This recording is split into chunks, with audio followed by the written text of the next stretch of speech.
nagiging magaan. Mga paa kung saan gumagalaw, kamay sabay na itinataas. Habang tumatagal ang sayawan, lalong gumagaan ang pakiramdam. Bakit Zumba? Ito ang sagot. Galaw ng katawan, Saya ang abot, pawis ay tumutulo, ngunit ngiti ay tuloy-tuloy.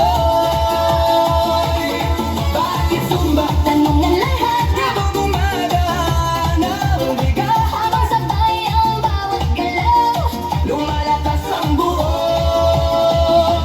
katawan. Hey, hey!